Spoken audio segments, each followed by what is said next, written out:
A Catholic Mexican bishop has just celebrated Mass with an Anglican priest, concelebrated. She said the words of institution, received the Eucharist. The priestess is in a marital union with a person of the same sex. All of this was posted on the bishop's social media, and he is defending his actions. We're going to take a look at the situation coming up next.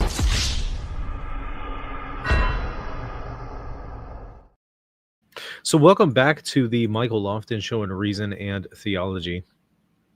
Fascinating case of a Catholic bishop concelebrating Mass with a lesbian, married, Anglican, female priestess who receives communion at a Catholic shrine during a Catholic Mass, right alongside of a Catholic bishop. We're going to find out who these people are, what the bishop is saying in his defense, what the Catholic Church actually teaches about this. But look, when I say something like this, you probably think there's no way this is real. No way. Well, unfortunately, it is real. And we know it's real because the bishop himself posted the video on his Facebook. So we have video coverage of this stuff. Yeah, I'll show it to you right now. You're welcome to go and watch the whole thing, but let's take a look at it here. Clearly see bishop right next to the lady. She's holding the chalice. He's holding the Eucharist, and they're elevating the Eucharist. After the moment of consecration, she does participate in the moment of consecration. This is a public Mass at a Catholic shrine, Catholic cathedral in Mexico, one of the most important pilgrimage sites in all of Mexico. You can see again, they're saying the prayers here.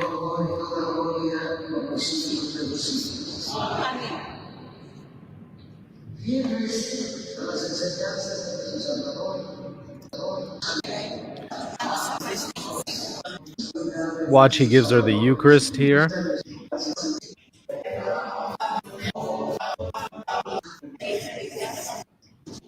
Oh, there we go. All right, so the bishop receives communion, hands the Eucharist to the lady, and she dips it in the chalice and receives communion.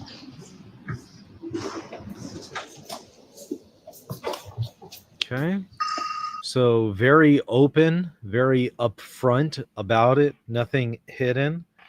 Very clear that she's participating in the words of consecration and receiving the Eucharist. And yeah, very, very public. Again, you can go and watch the whole video. It's, on social media. I can, of course, send you a link to it. But who are these people? What's going on? And why haven't they been disciplined? Why hasn't this bishop received any consequences from the Pope? Well, this title of this article puts it as he could potentially face discipline, although I don't believe he's going to. Mexican bishop faces backlash for concelebrating Eucharist with Anglican female cleric. A retired Mexican bishop has provoked widespread controversy after he celebrated the Eucharist with an Anglican female minister at the Shrine of Our Lady of Guadalupe in Mexico City. We'll find out who she is here in a moment because I found out some really interesting things. On the 26th of August, Bishop Emeritus Raul Vera Lopez of Saltillo presided at Mass in the Basilica with Reverend Emily Teresa Smith. Let me show you this picture here. Don't know why she's doing the yin yang twins pose here, but it's an interesting photo. So, okay, you can see the principal celebrants of this Mass. A Canadian Anglican minister standing beside him as the concelebrant and very clearly actively participating in the words of institution. She actually gives a homily, by the way, like full-blown homily, just so you know I'm not making this up or anything. Show you the video here. There she is giving the homily. During the liturgy, Miss Smith, wearing a stole, a liturgical vestment, joined in parts of the Eucharistic. Scrolling down here. Well, it's not giving me the rest. The Eucharistic prayer. And I'll summarize what the article said. They evidently put it behind a paywall as soon as I go live. Well, fortunately, I read the entire article before going live, so I'll tell you what it says.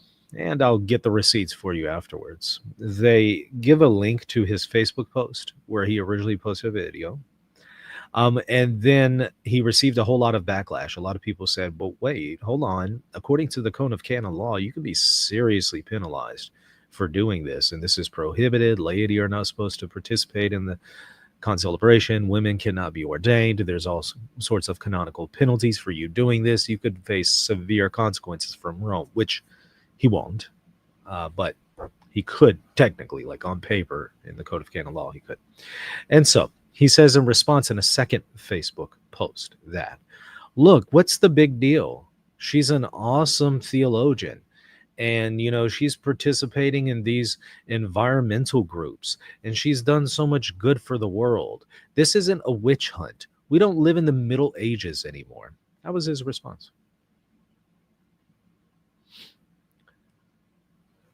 Is that a legitimate response? No, not at all. In fact, I think I can show you that part where he says that. If you give me just 1 second here.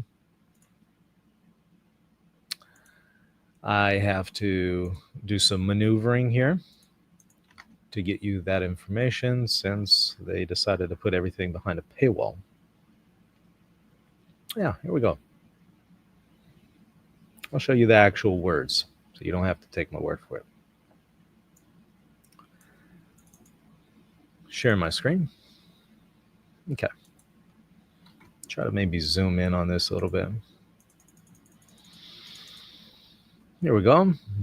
The Mass was recorded and published on the bishop's own Facebook page, where it quickly gained attention. In a post accompanying the video, the bishop invited viewers to reflect together on the gospel of the day, quoting the words of Christ in St. Matthew's gospel, condemning hypocrisy and spiritual blindness. He described Miss Smith as the one who walks among us, picking up the word of many people around, finding solutions to the climate crisis we live in. The event caused shock among Catholics both in Mexico and internationally. In the second Facebook message, to defend his actions, he recounted after Mass on the following day he had been questioned by journalists about whether canonical penalties might be imposed. Well, he explained that Miss Smith was a fellow co-chair of the International Solidarity Network, SICSAL, who was passing through Coahuila en route to the COP30 Environmental Summit and had accepted his invitation to partake in the Mass at the Basilica. So he invited her. He dismissed accusations of sacrilege, heresy, and indiscipline as common sense misunderstanding. So if you have common sense, you should have no grievances and concerns here.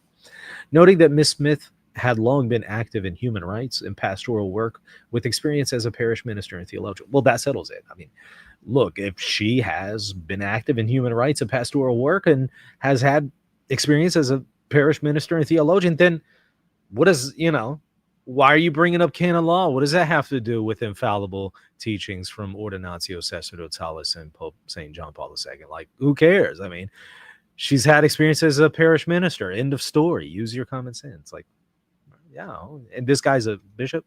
Wow. the standards for admission to seminary are just, you know, raises a lot of questions. Not only does she work, by the way, he was ordained by John Paul II. So that's who you can thank for making him a bishop. Paul VI made him a priest, if I recall correctly, and it was JP2 ordained him a bishop, or had him consecrated. Not only does she work with the poor, she has a parish, has theological background. She's a writer. She's ready to participate in a meeting of the United Nations and with God's people around the defense of our Mother Earth. Well, hey, look, if I'm ready to get on board with the ecology message that she has, I'm also a writer. I have a theology background. I have worked with the poor, and I've also worked with a parish. Okay, so does that mean I can now concelebrate with the bishop? Would he concelebrate with me if I just walked up there and started? He says, we're no longer in witch hunts and bonfires, the bishop said. The word of our sister Emily gives us light, life, and guidance as Laudato Si asks for all people of the planet. So, yeah, okay. That's effectively his defense, which is no defense at all. It's to sidestep the issue of infallible teachings. It's to sidestep the issue of the Code of Canon Law and to thumb his nose at it. And, you know, again, is anything going to happen to him? Likely not. I mean, we've already seen other bishops at this point do this and maybe even do worse, and nothing has happened to them. So it's likely the case that nothing's going to happen here. Now, who exactly is this? What is going on here? Well, you know, somebody asks in the comment, is she a lesbian? Well, I pulled this up about her. Seems to be about her, right? If I'm not mistaken. Reverend Emily Smith recently celebrated her wedding. And who did she marry? Patty Powell, choir director of the New Westminster Community Choir. I don't know. You know, if Patty Powell is a guy, then maybe all of the news reports saying that she's a lesbian are wrong. But numerous news reports are saying that she's a lesbian, and I think it's because she's married to somebody named Patty Powell. I don't know. Maybe everyone's got it all wrong. Maybe she's a heterosexual. But, okay. Well, we've seen her before. Interestingly enough, a few months ago, Nunciature in El Salvador issues correction for liturgical abuse. So she came up in another case of liturgical abuse previously. The Apostolic Nunciature in El Salvador in March issued a correction for the irregularities, that's what they're calling it these days, that occurred on March 24th during a mass marking the 45th anniversary of the assassination of St. Oscar Romero, who served as Archbishop of San Salvador during the country's civil war. The mass held in the chapel where Romero was assassinated while celebrating mass included the unauthorized presence of a female Anglican bishop. So here they're saying she's a bishop. Elsewhere, I've seen them say that she's a priest. At the altar and banners in opposition to the proposed gold mining violating Catholic liturgical norms. Here you can see some photos of the situation. She's right there in the background. Okay, so we have documentation of it all. So we've seen her before. Interesting. Looks like she's actually come up in other news before. She travels to Rome in 2019 for a special synod. Yes, she was invited to be a participant, an observer, I should say, at the Amazon Synod. She traveled to Rome to participate as an observer at the Special Assembly of the Synod of Bishops entitled New Paths for the Church and Integral Ecology. This groundbreaking gathering brings together bishops from the 9 countries that hold parts of the Amazon basin, river, and rainforest. So, okay, it may not have been the Amazon Synod. It was a Special Assembly of the Synod of Bishops.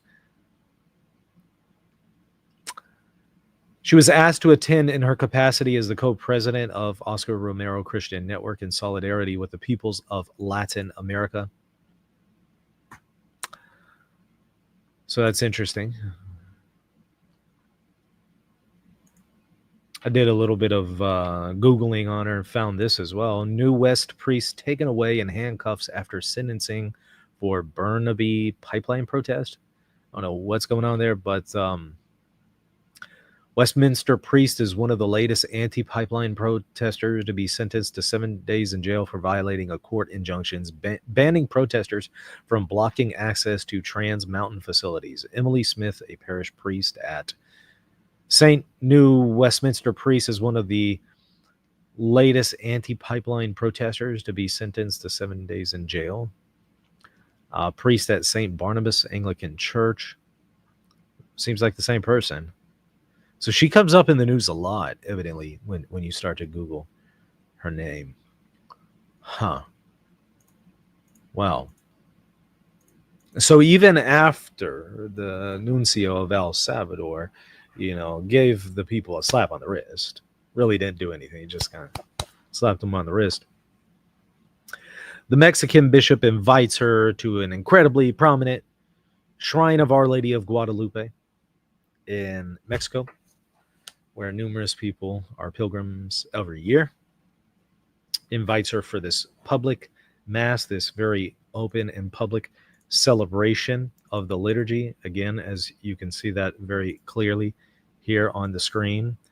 All throughout the liturgy, she's at the altar participating, gave the homily during the words of consecration. She's uttering the words of consecration. She's reading prayers.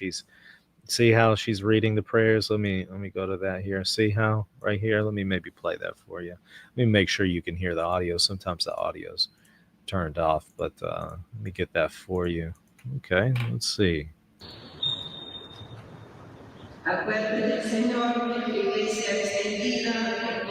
So she's not just standing by, she's actively reading the prayers of the canon.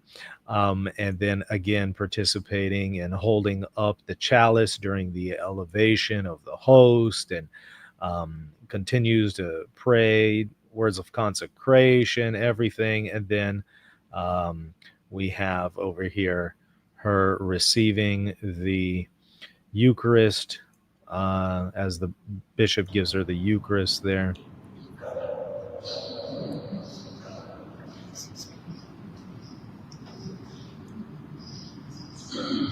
Okay, so she's again there participating the whole time. Looks like she's cleaning up at the end. Almost like she's the principal celebrant at this point, right? Okay. So again, very open, very public about it. What will happen? Likely nothing. Because again, we continue to see pride masses celebrated by bishops, priests openly. 6 bishops recently celebrated the Eucharist with a lady, either Anglican or Lutheran, in Italy. That's all on video. Nothing happened to them, and hundreds of priests that celebrated with the lady. You just got this stuff going on. Nothing's happening. And at the end of the day, those who have the ability to put an end to it just seem to not have any interest in doing that. It's truly sad. I also want to offer a follow-up to the situation with Father James Martin yesterday. By the way, y'all, hit that like button, hit the subscribe button if you appreciate the content of this channel. I'll share my screen, show you what Father James Martin said about his meeting with Pope Leo yesterday.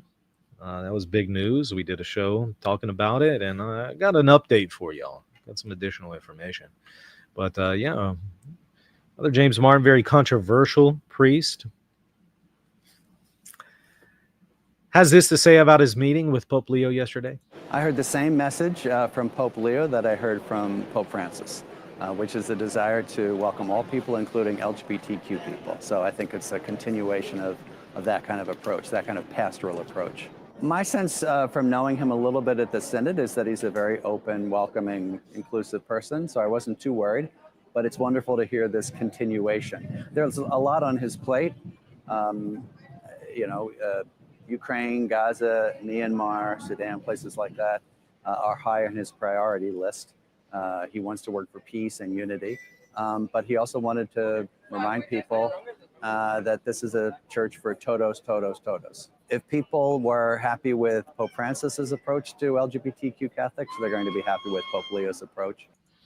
All right, so there you go. I mean, he says that, hey, Pope Leo and Pope Francis on this issue are, the same perspective and everything. So it's caused a lot of people to, show some concern. And there's an update, because I see people saying, well, hey, look, it's just what Father Martin says. We can't really trust him. And why do you trust him, Michael? And to which I want to say, I don't trust Father James Martin. I don't take him at his word.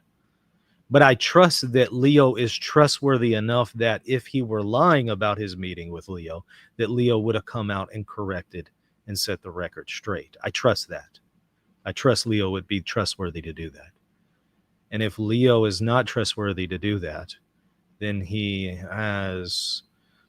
have two options. Either what Martin has said is true, or Martin lied, and now Leo participates in the lie by knowingly refusing to correct it. And somebody might say, well, how do you know he knows? I know he knows because he was informed of what Father James Martin said yesterday, and we haven't heard anything from Leo. So he was informed, and he also gave him permission to say these things. Okay. So that's how I know what Father James Martin is saying is true, and I don't have to take his word for it. But be that as it may, there is an update here. It wasn't just that they met. I mean, hey, there's nothing wrong with meeting with somebody. I mean, I don't see anything wrong inherently with meeting with somebody. But it was more than that. Evidently, according to Martin, the Pope encouraged him to keep up his advocacy and keep his ministry going. So it was an endorsement of his ministry. Keep doing what you're doing, is what Leo told him. Okay. So if he didn't say that, I would trust Leo would come out and correct that, right? But he hasn't come out and corrected that, which means either he said it or Leo is participating in the lie by refusing to correct it, which means he's culpable and he's then responsible and complicit in the lie. So either way, it shakes down. It's really, really bad, right? So there's that. And somebody's rightly asking, what can the laity do to stop this? Nothing, because the people who have the authority are the bishops and the Pope, and you see what's going on here, right? So nothing. That's like asking, okay, let's say you're 5 years old and you weigh, I don't know, how much does a 5-year-old weigh? I don't even know. 40, 50 pounds. Okay. You're 5 years old. You weigh 40 pounds. And one of your parents, 200 pounds, bowed up muscle, your dad, beats the living daylight out of you every day. Okay. What can that 5-year-old do in that moment? Well, really nothing other than just say, please stop beating me. Okay. That's about what you can do right now as laity. Please stop beating us. That's what you could do. Okay. So if anything happens, it would be because the Father chooses to stop doing that. But if he doesn't choose to stop doing it, then it's going to keep happening. Right. And there's really nothing that can be done. That's the analogy that I have for you here. There's really nothing that you can do, because it boils down to the ones who have power in the church is the Pope and the bishops, and we see what they're doing with that power. So I'm sorry to give you bad news and to give you that answer, but I'm also trying to bring you to reality and let you know the reality of the situation. It might not be what you want to hear, but it is what you need to hear. How Father James Martin hasn't been defrocked is astounding. I guarantee, mark my words, one day he will be made a cardinal. Not only will he not be defrocked, he will be made a cardinal. I can guarantee it.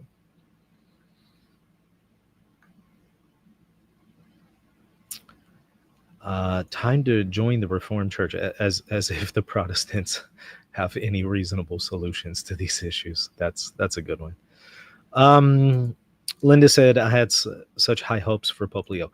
I was kind of expecting this, as I've been telling y'all from day one, but I know a lot of people set y'all up for failure. As I warned y'all from day one after his election, actually it was day 2, because I started seeing people flip-flopping and doing that. I started warning y'all, saying they're setting you up for failure. They're starting to portray them in a way that isn't in accord with reality. Pay attention, pay attention. They're setting you up for failure. When you face reality and reality hits you in the face and smacks you in the face, you're going to come down crashing really hard. Tried to warn people. Race says it's outright scandalous. Well, I wholeheartedly agree. Look, I don't think there's any way to defend it, right? Either the issue with Father James Martin or that issue with the Mexican bishop. Like there's no way to defend it. And I've seen some people, I guess I admire them. I've seen some people try to defend and save the day on the James Martin stuff, and it's like, okay, I understand why you're trying to do that, but it doesn't work. Every solution I've seen people offer, it's not in accord with the facts. Maybe Leo doesn't know. Well, he was informed, so he knows. Well, just because he's not correcting anything doesn't mean he agrees with it. Yeah, if he's publicly allowing a person to publicly spread lies about his meeting with them, that's being complicit in the lie. So yeah, that doesn't work. But I understand why people are trying to do that. I get it. Believe me, I admire that in some ways, but I don't think that it's intellectually honest. Okay. What can the laity do? They can hope and pray. Yeah, in the same way that the 5-year-old who's being beaten, 40-pound-year-old, 5-year-old who's being beaten by a 200-pound father or something can, in that moment, pray. Yeah, but short of something miraculous, it's going to continue to happen, and there's really little that one can do. Because the one who has the power to change the situation is the dad, right? And in this analogy, the one in accord now with reality, mapping it onto reality, and the one who has the authority is going to be the Pope and the bishops, right? So unless they do something about this, nothing's going to change. But not only are they not doing something about it, they're partly the people who are doing it, right, and supporting it and allowing for the environment that fosters this kind of stuff. Okay. Yeah, from day one, I'll admit it. Michael said he was going to be more of the same. I've said that. I told you. Taylor Marshall got convinced by vestments. Did he, or was he just telling people what they wanted to hear and he knew better?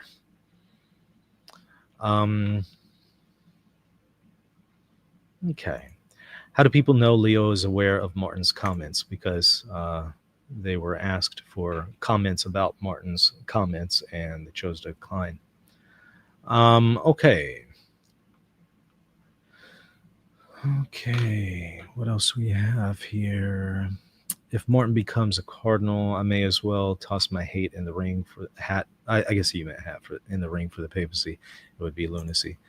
You're already a candidate. Your name's Frank, right? So every baptized male is a candidate for the papacy. So your hat is already in the ring.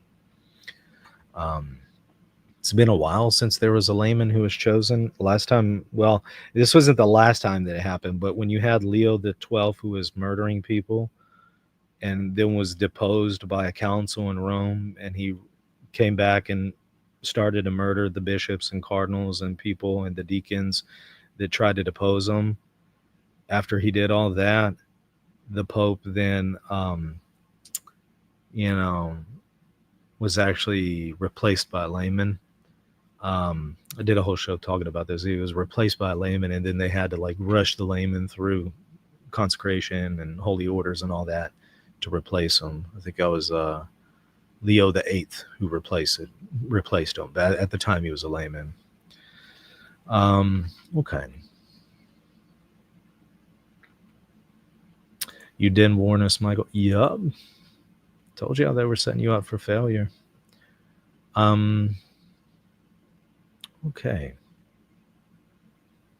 Do I think anything of what I see going on has to do with the third secret? I used to think that years ago until I looked deeper into it and saw that the whole deal on the third secret still being hidden doesn't have the factual and merit to it that I once thought it had. So no, I don't think that's it.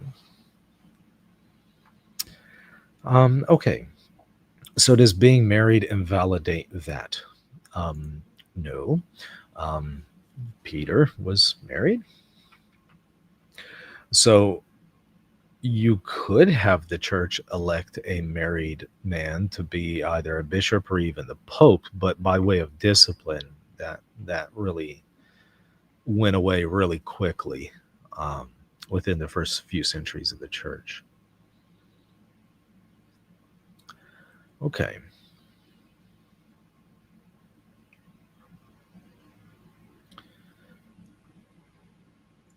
right. Um, the discipline of the church canonically on the matter would be against electing anyone that's married um, at this time.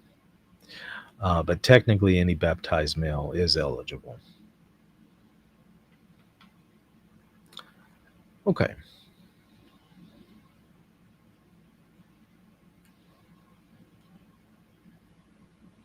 Well, I think I see in some interesting comments there in the chat, but they're a little off topic. Trying to find stuff that's relevant. They seem to have no fear in doing this. Well, that's part of the problem is they're becoming emboldened to continue to do this stuff because there isn't any consequences coming from the Pope. So when they say, hey, there's no consequences for me celebrating with gay lesbian priests, then I might as well do more, you know? And the other bishops who are, like, oh, yeah, I really want to celebrate with gay lesbian priests, they're going to be like, well, nothing happened to bro over here. I might as well go celebrate with a gay lesbian priestess. So they'll start doing it as well. And so you're actually going to see this much and much more common. And so when you see a bishop celebrating a gay mass, and nothing happens, other bishops who want to celebrate gay masses, they're going to be like, well, nothing happened to this dude over here, so I guess I can go and do it. And so it's just going to be, it's like going to be a snowball effect. So I think you can expect this a whole lot more whenever those who have the authority aren't doing anything about it. It just gives license to everybody else at that point. If as a dad, if I let my kids come home and they jump on the couch with muddy shoes every day and eat nothing but ice cream and watch a whole bunch of scary movies nonstop. And I don't do anything about that, right? I don't say, hey, you can't do that. They're going to continue to do that. And then their siblings who might be afraid of some consequences, they're going to be like, well, nothing happened to them, so I guess I can do it too. And they just start jumping on the couch. Look, if you allow them to do that, right, others are going to be emboldened to do it. And so it's the same thing by way of analogy. If the Pope's allowing it, no real consequences or none at all. Yeah, I mean, all the bishops out there who want to support this stuff, they're going to start to come out.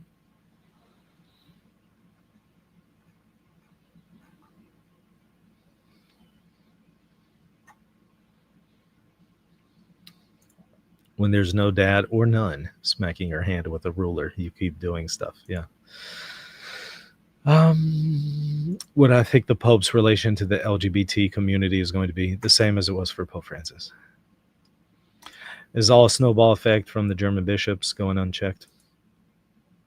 I think that was, I don't think it results or stems from it, because I think clergy being unchecked predates the German bishops issue. I think that's a symptom of the problem.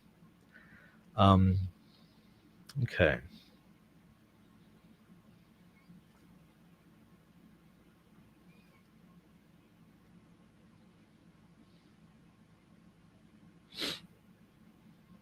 What else do we have here?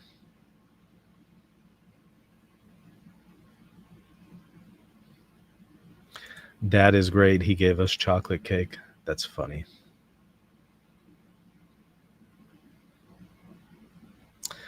I do think Father Martin is overselling his talk with Leo. Well, as I noted, the problem is, let's just assume that's true, which, okay, let's go with it just for, hypothetical sake.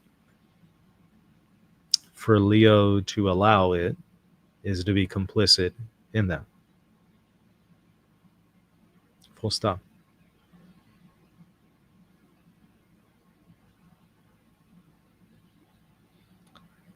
So either way, it's not good. So if he's not overselling it, that's a problem.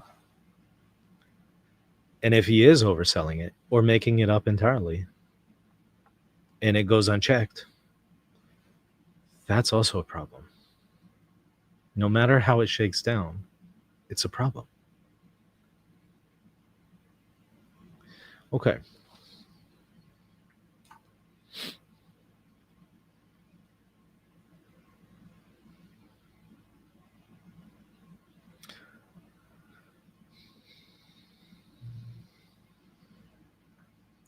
Bad appointments probably aren't helping discipline. Yeah. Yeah, they're certainly not. Especially when Leo is appointing guys who are pro homosexuality, pro women's ordination. Yeah, I mean, that's not going to be good. Um, I see that as a recipe for disaster.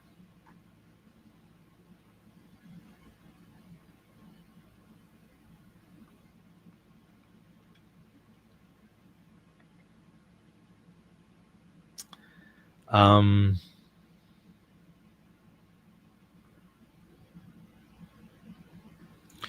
why is discipline of bad actors so difficult in the church? It's not. It's not. That's the problem. That's the scandal. It's not. Let me ask you a question. Per Catholic dogma, who has full plenary authority to remove any clergy without any reason? Okay. Answer: the Pope.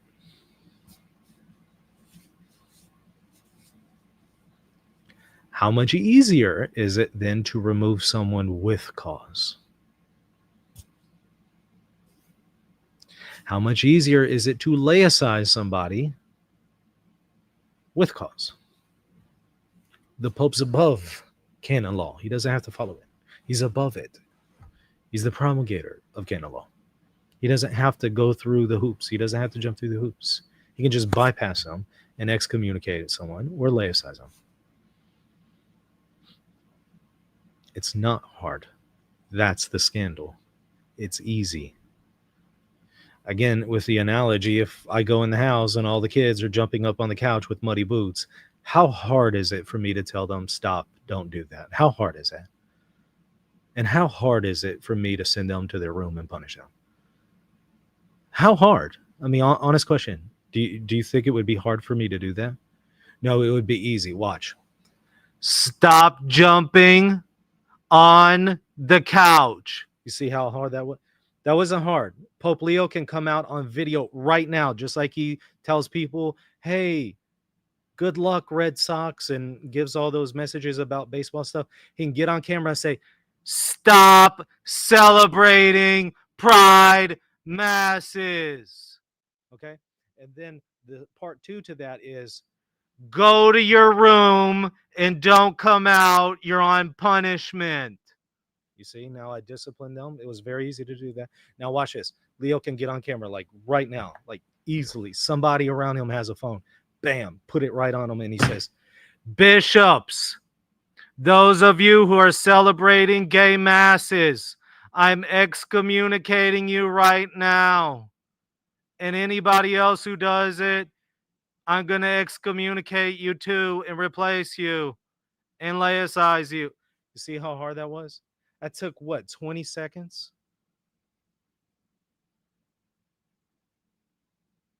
It doesn't take long. If the Pope has time to do meet and greets with people and talk about baseball games, he has time to actually do something like excommunicate or laicize the people who are doing this. It's not hard. So I'm glad you asked that question. Why is it so difficult? It's not. That's the scandal. Fair point. Headphones alert. Yeah. I like Snarky Michael. Well, You know, it's reality. I mean, it's so easy. I mean, it's become a joke at this point. It's not hard. There's no impediments. There's nothing stopping him. Nothing legitimately stopping him from doing that. I will let me rephrase because there are things stopping him. How will people perceive me? What will I do about this and that faction? X, Y, and Z concern, but not any real concern about can I really do this or should I really do this? It will be a consideration of other things.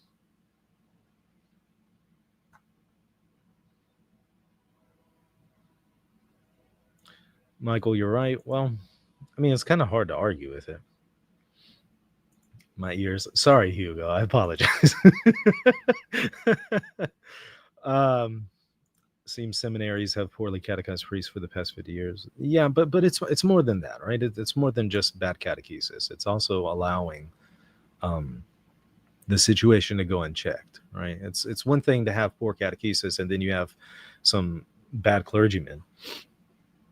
It's another whenever that clergyman does things that they shouldn't be doing to allow them to continue to do it. Okay. Some bishops could use some of that in their ears, to be honest. Are we wrong, Michael? I don't know what you said, David. Oh, it seems seminaries have been poorly categorized. Yeah, no, I agree with you, but I think it's more than that, right? Not that you're disagreeing, though. I might get a call from Rome soon. Sorry, it's day late, dollar short. Um, my dog just got a jump scare. Somebody's got to say it. This is just fake and gray. I understand what you're trying to say. Life would be so much easier if everyone followed the teachings. Well, or at the least, if people don't, that there's actual discipline, right? Okay. Thank you so much for the super sticker. The Pope does not have the power any longer to control what bishops do in their own little fiefdoms. Synodality stops the Pope from having and using power of the bishops. Thank you, Barbara, for the super sticker. You're factually and dogmatically incorrect. The dogma of the Pope having full authority is defined by the First Vatican Council. If you deny that as a Catholic, you would be in heresy. Um, and the issue of synodality is as an advisory capacity, not as having actual authority in the church. It's merely advisory in nature. That is compatible with the full authority that the Pope has when it comes to actually exercising action. So it seems to me two things. It sounds to me like you're unclear on the dogma of Vatican I. And then number two, it sounds to me you're unclear on what synodality is. I suspect you've been listening to what people say synodality is versus actually reading the Code of Canon Law with the updates as well, the most recent ones on synodality and also the ecumenical councils. You need to get your information directly from what the church actually says, not from what YouTubers who are not often theologians say. You're fortunate that I will give you plenty of material showing you the primary sources as a theologian. I go over all that. You're able to receive that here, but in many other channels, you're not going to get that. Okay, what else we have? He definitely has the power. Of course, according to dogma, he has that power. Again, if you deny that, you're no longer Catholic. You're excommunicated from the Catholic Church automatically, and you would be a heretic. And at that point, your understanding of ecclesiology is probably closer to Eastern Orthodoxy than it is Catholicism. Okay. So it's never an issue of does he have the power? Of course he has the power. That's Catholic ecclesiology. Okay. Barbara is out here preaching Eastern Orthodox ecclesiology. Well, that's the irony, right? What she did say, and I thank you for your contribution to the discussion, super sticker. But it is an Eastern Orthodox perspective that was being espoused here, um, probably coupled with misunderstanding of what synodality is. Okay, let's see what else we have here. Did I grab everything? All right. One commenter is saying, "May the Holy Spirit guide the Pope to rectify the answers." You know, at some point, a person has free will, and it doesn't fall on God and the Holy Spirit; it falls on them. Okay. How often have popes exercised this power of discipline? Really often. Really often. Not even more than not even just that. Let me give you a more severe case, and I'll do a show on it soon. You ever heard of the papal interdict? You know, there's this funny thing where the Pope, because he was having this petty fight with the king on who's going to be the next bishop. The king wanted this guy, the Pope wanted another guy, and they're fighting back and forth. So to punish the king, the Pope says to the entire country of England, none of you can receive the sacraments. You're all under interdict, which means a suspension of the sacraments. None of you can receive the sacraments. And have it for 6 years. The Pope suspended the sacraments for 6 years for an entire country because he had a feud with the king. Now, you can try to whitewash it and try to say, well, it's about this, and it's about that, and the Pope's authority, and blah, blah. Whitewash it all you want. The reality is collective punishment. An entire country didn't get to receive the sacraments because of a feud between the Pope and the king. Now, if the Pope has the ability to do that, you think he has the ability to remove a Mexican Catholic bishop who celebrates with a gay, lesbian, Anglican priestess?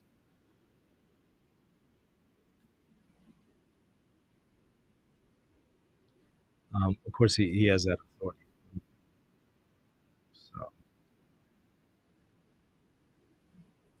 So, why are such bishops still in office? Are they not fired, or at least receive a clear warning from the Pope that they will be suspended again? It's a legit question. Legit question. Some might say, well, maybe it happened privately. Maybe he warned it privately.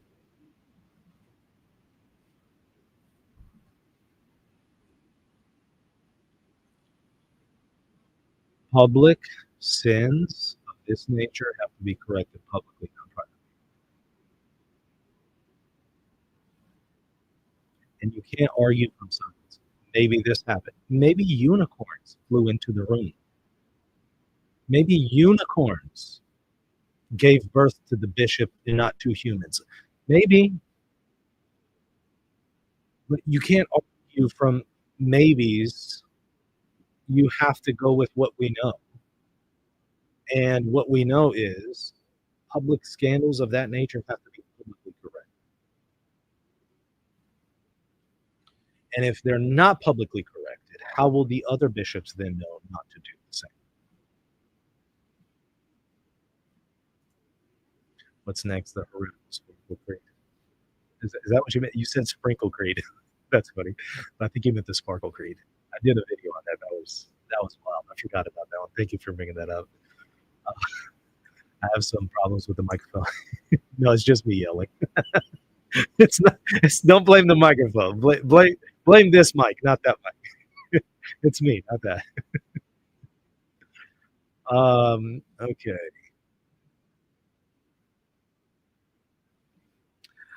Michael, you're a good man. You seem depressed by all this. I'm not depressed at all. Maybe you're not, but don't let this get to you. This hasn't phased me one bit. Um, the sad reality is I've come to expect it, so it doesn't disturb me in the least. Though it is disturbing, though it is disappointing in the way that you're talking, I'm not phased. The microphone is sounding a little garbled. Maybe I broke it by screaming at it. I don't know. All right. Anyway, that's gonna do it. Everybody, hit that like button, hit the subscribe button, and if you appreciate this message, I really would appreciate your support. I know some people won't be happy to hear it, but it's what you need to hear. It is reality. We need to uh, to terms with reality. And again, do your part by helping me reach other people by hitting the sub button, hit the like button, leave a comment in the comment section. Uh, so, all right, that's going to do it. See you tomorrow.